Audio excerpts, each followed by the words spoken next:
Good to see you again. It's good to see you, Dave. Last time that we spoke, I didn't thank you for perks of being a wallflower, by the way, so thanks, man.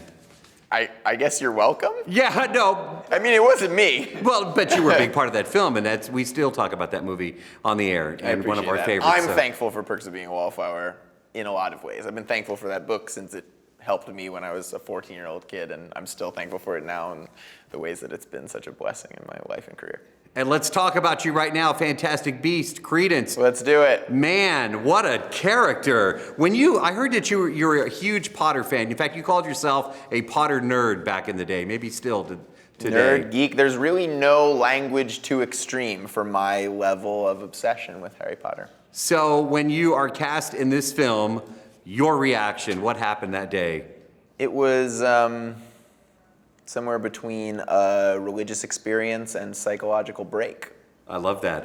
It was truly joyous. A truly joyous moment in my life. I mean, it's more than you ever really even allow yourself to dream as a deep, deep Harry Potter fan.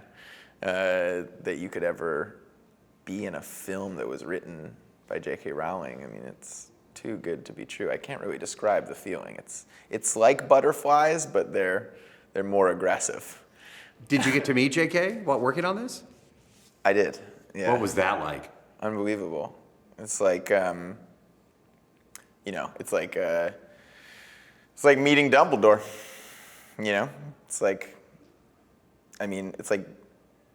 It's so strange. It's so strange to look at someone for the first time and be understanding how formative they've been in your life and who you are.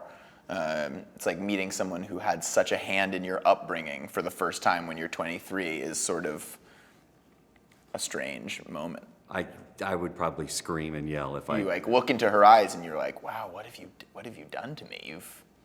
You've shaped the course of my entire life, And look what she continues to do for us. I want to talk about your character, Credence. What were some of the challenges for you to play this, really outstanding role in this story? What were some of the things that you...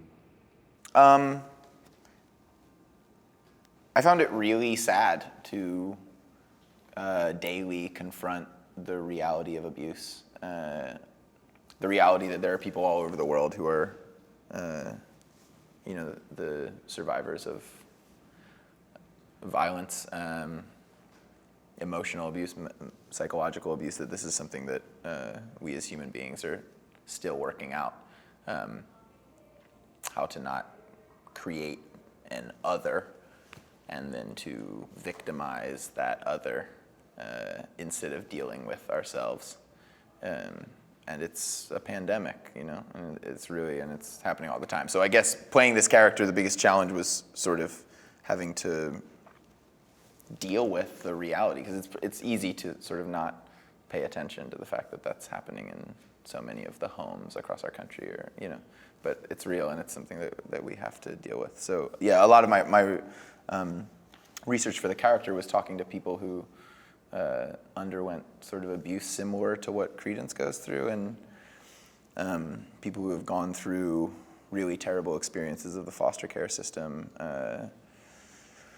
And yeah, I worked with this really great organization called Childline in the UK, they're a response and outreach program for kids who are being hurt. There are organizations like that exist all around the world where you can find support networks for people who are survivors of abuse.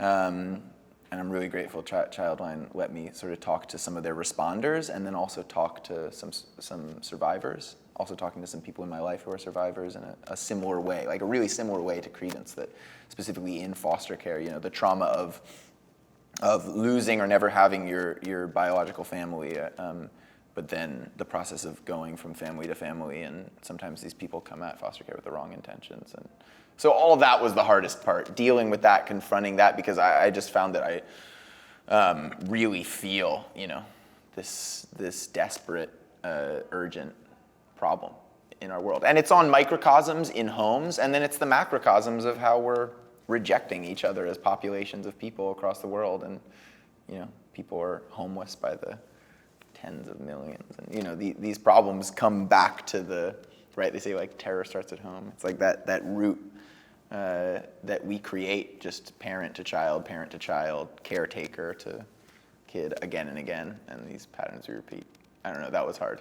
No, man, that was awesome. I agree with you completely, 1,000%. That's why Hillary's going to win on. Everything else was everything. great. Yeah, that's what I'm saying. Yeah. Cast your best spell, Right. your ballot spell. Yeah, that's what we no, need. Yeah.